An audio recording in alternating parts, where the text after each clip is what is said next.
Hello and welcome to our second featured author chat for the 2023 Lamb Summer Reading Challenge. I hope you are all enjoying the reading challenge. I love seeing which reading categories are getting checked off each week. That's so much fun for me to see. If you have any questions about the challenge, or you need the link to the category post on Facebook, if you want replay links for past chats, RSVP links for future ones, or anything else related to the challenge and how it works, all you have to do, sorry, my voice is very scratchy, but all you have to do is go over to joyerankatory.com/summer reading.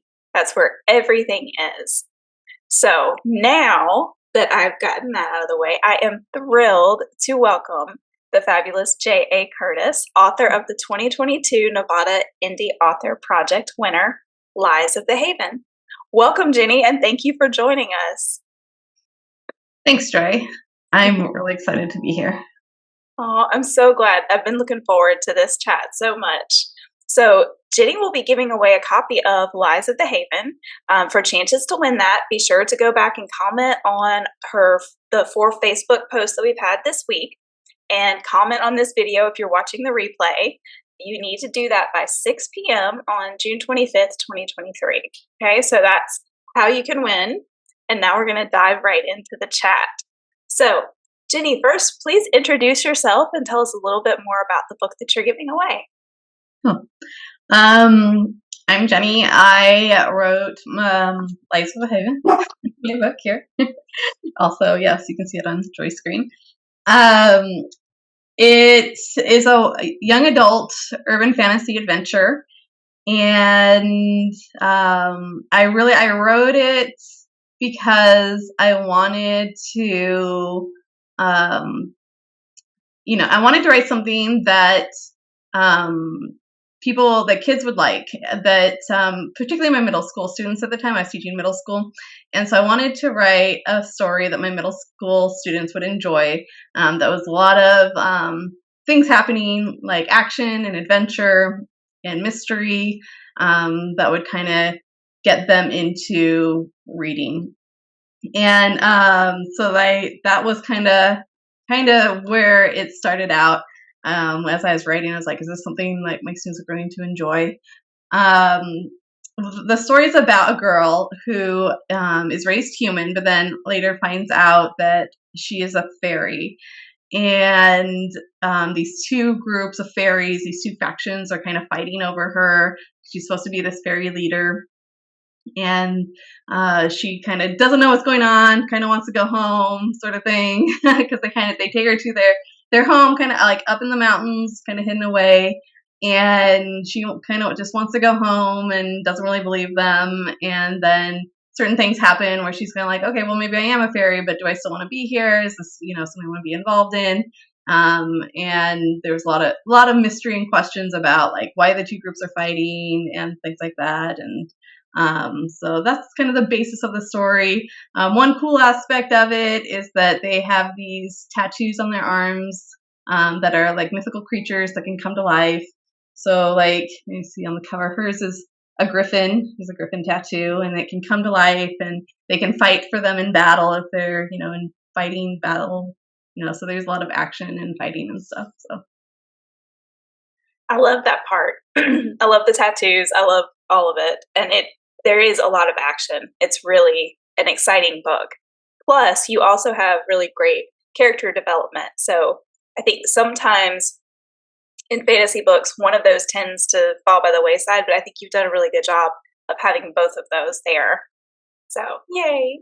Thanks. Yeah, I took a class in young adult writing, and they really focused on like the character arc and things like that. And so that's kind of, when I started really focusing on this book, was focusing on what is the main character, Mina, what is her character arc, and made sure that, went throughout the book along with the action. So this is the first in your Fairy Warriors series. And yes. Is the series complete? And what was it like writing an entire series? And I guess really talking a little bit about that character arc, like how difficult was that? So yeah, there are 3 books in the series. So it's a trilogy.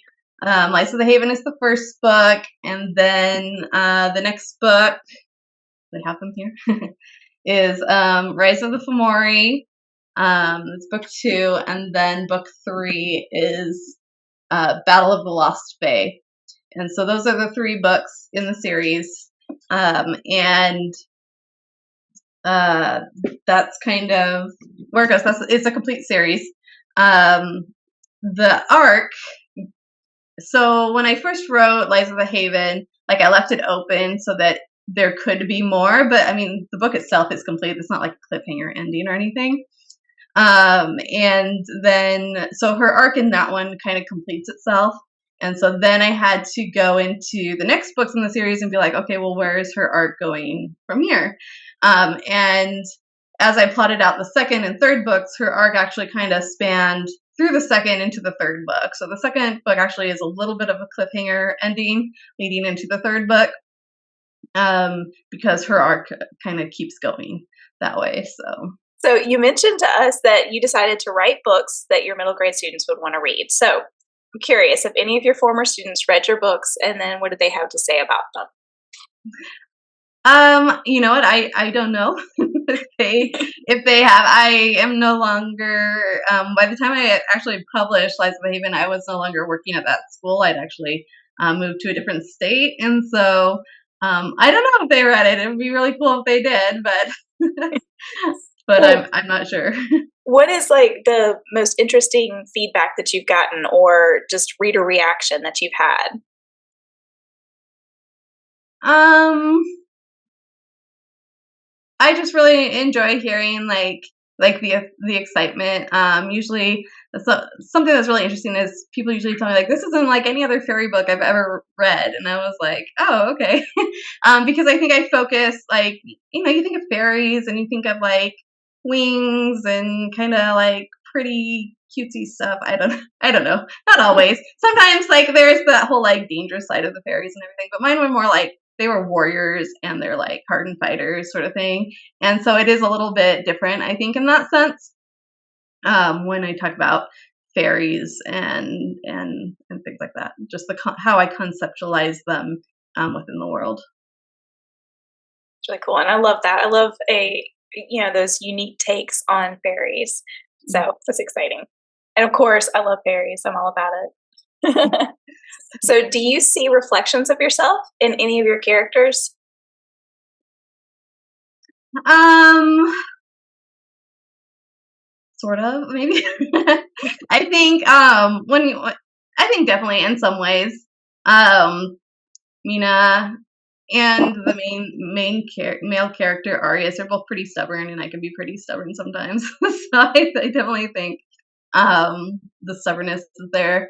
What I when I wrote Mina, I actually wrote her as like, man, I wish I had the guts that Mina has. Like, I kind of wrote her as like how I kind of wanted to be in certain circumstances, I guess. Not in all circumstances. She gets a little like pushy sometimes, but um, but like in just her general like ability to just do and say what she believes like she needs to do, and she just kind of goes and does it.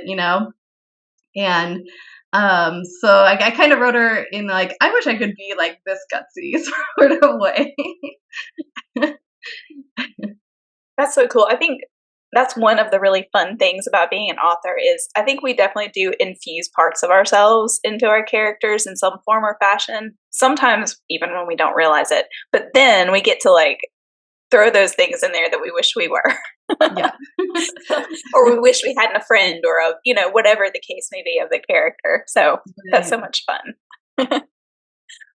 So what are you currently working on, and what books do you have planned for the future?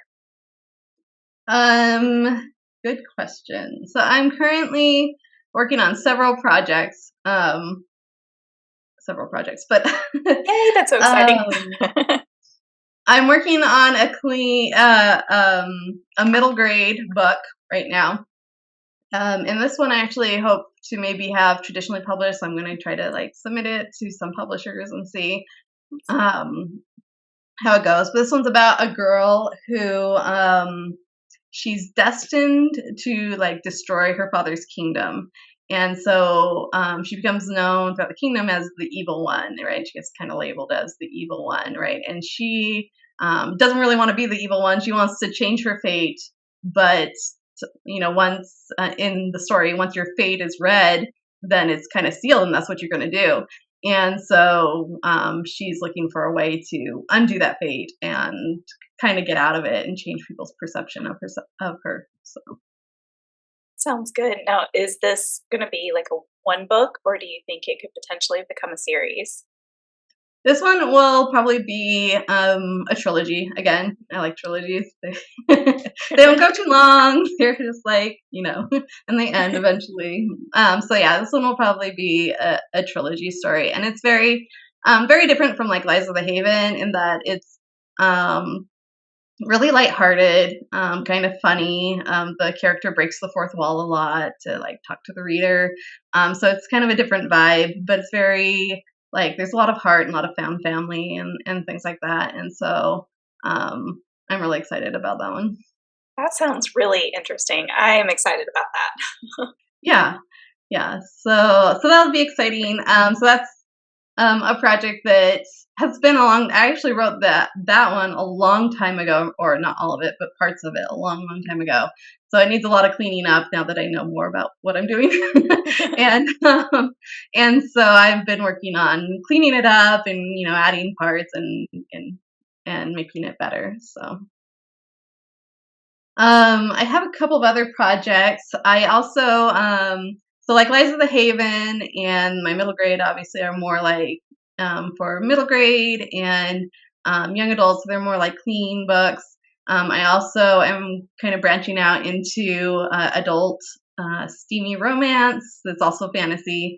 So I have a book that's coming out in October called A Dark and Lovely Devastation, and that one is actually kind of cool. It's an adult steamy romance, but it is a spin-off of My Fairy Warriors World. So obviously it'll appeal to a different audience. It's a standalone, so you don't have to have read the Fairy Warriors series in order to know about stuff. Although if you want to know more about it, then you definitely want to read the Fairy Warriors series. But because it's two different kind of audiences, it is Dark and Lovely Devastation is a standalone that people can read and enjoy. Cool. And is this the one that you serialized? Yes. So this one is currently on Kindle Vella, so it can be read right now. And so on Kindle Vella, you just read it by episode, and so they're broken up into different episodes, and you pay to read per episode for the whole story. So That's so cool. So, as an author, I'm curious, did you like the experience of using Kindle Vella? yes, yeah, I really enjoy using Kindle Vella. I enjoy reading on it. I read other people's stories on it, and I enjoy putting it up on Kindle Vella. The bonuses, if you're an author, are really nice. um, and so the posting on Kindle Vella has really helped me in being able to fund my other projects that I'm doing.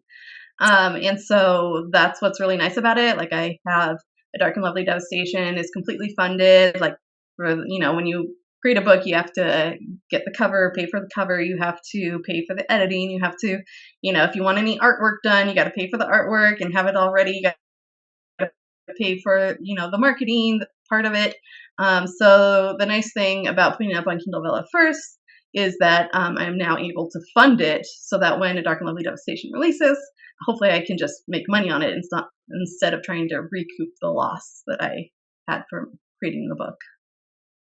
That's great. That is so amazing. And for readers, if you haven't heard of this before, it is a newer platform. It's called Kindle Vella, Vella. It is two L's, right? I think I spelled Yeah. that right. Yeah. Okay. So if you haven't heard of it and if you're interested as a reader, yeah, it's something new to check out. So, Yeah. It's a great way to like support authors because there's a lot of authors on there, right, that are trying to fund their books like I am, and so if you really like an author and they're writing, want to support them in the writing process, then reading on Kindle Vella is a great way to do that. awesome. All right. So, what has been the most amazing experience for you because of Lies of the Haven? Um, I think for me, it's just having a published book out there and being able to um, talk to people and be like, "Hey, I published this book," and then see people get excited about it and want to read my book, and then they and all the nice things that people have to say about it. Um, I've been able to go and like Skype and talk to like classrooms like of like kids, middle school and high school about writing and books. I've been able to, I won the award in Nevada, so that's really cool. And I currently actually I work for a local publisher here, which I wouldn't have been able to do. I help them with their marketing and stuff, and I wouldn't have been able to do that if I hadn't written my book. So Cool. I know it opens so many doors, and I think it's fun whenever you talk about books, you're going to have a good conversation with whoever is there because if they're a reader, like you're immediately best friends. right, books yeah, books bring people together. so so true. so speaking of books, so since this is a summer reading challenge, I've got a few questions for you about reading. So first, do you have any special memories of summer reading as a kid? Oh, for sure. When I was a kid, I was like a voracious reader, and so my mom would take us to the library over the summer, and I just get like stacks of books and just read all summer long. That was, what I did. When I'd go to like activities or like family activities or whatever, they were always like, she's always reading, sort of thing. I was the reader. And so I just really appreciated, that my mom would take us to the library and we could just, read so many books.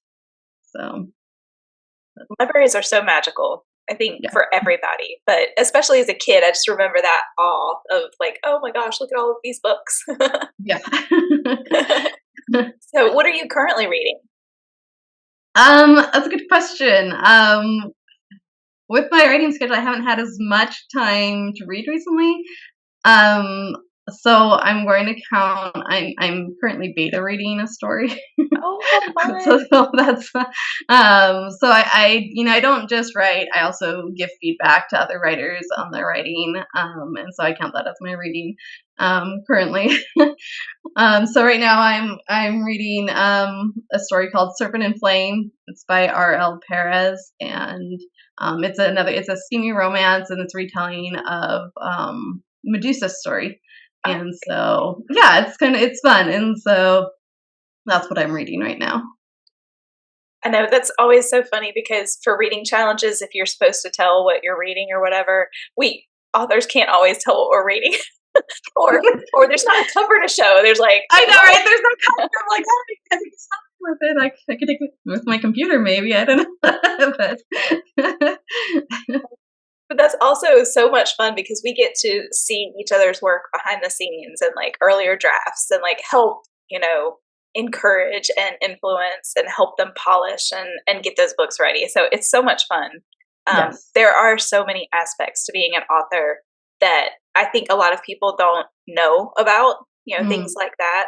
Um, and there is such a great community amongst authors. So that's awesome. definitely. Yeah, definitely. I mean, yeah, in the writing process and the drafting process, it's really important to get feedback, right, from other people just who are into the genre and other writers who know about writing, and so getting all that kind of feedback super important to polishing up a good manuscript that readers are going to like. Definitely. Definitely. And then my last question for you about reading: what authors and books inspire you?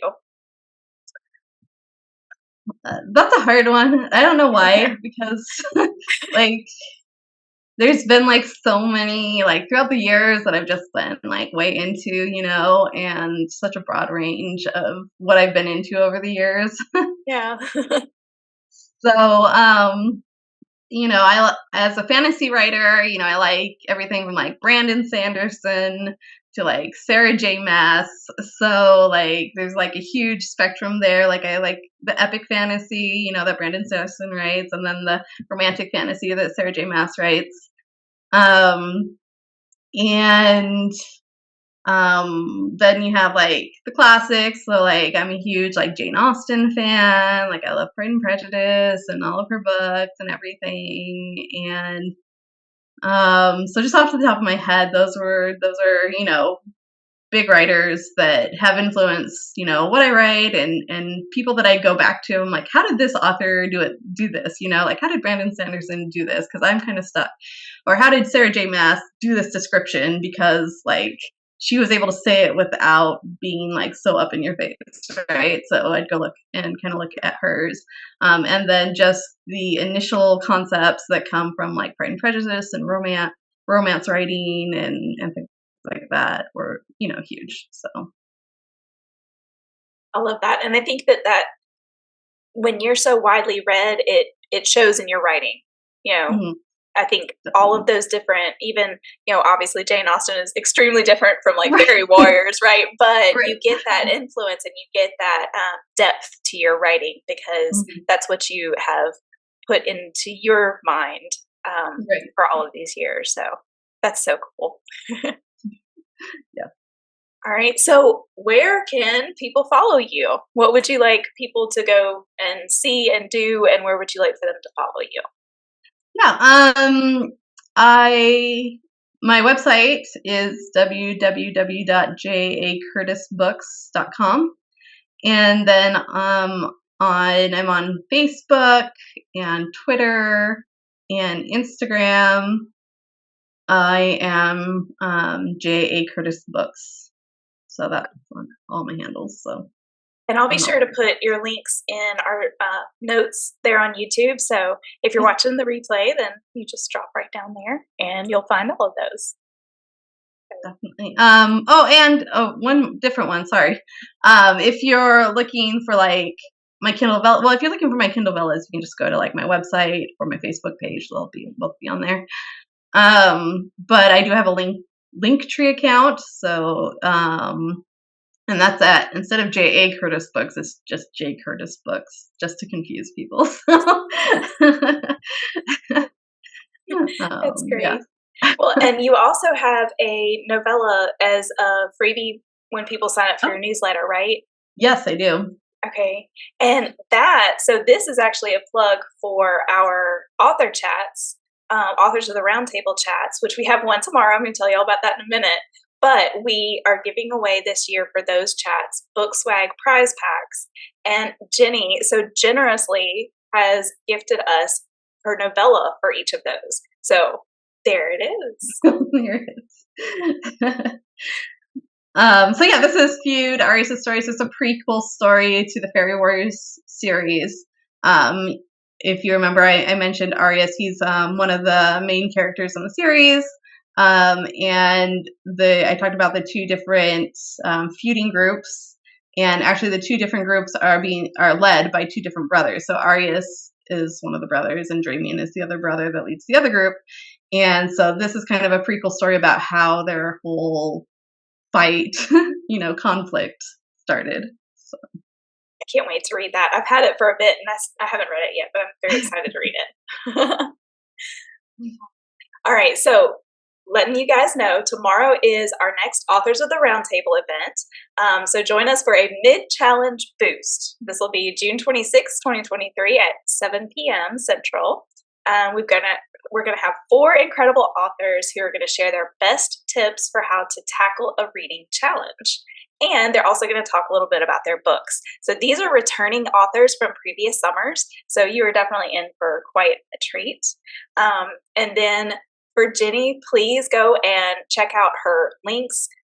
Follow her on your favorite social media platform. Definitely subscribe to her newsletter so you can get that awesome novella. And thank you, Jenny, so much again for joining us and for sharing about your fantastic book. Yeah, thanks so much for having me. I really appreciate it. You are so welcome, and happy reading to everyone.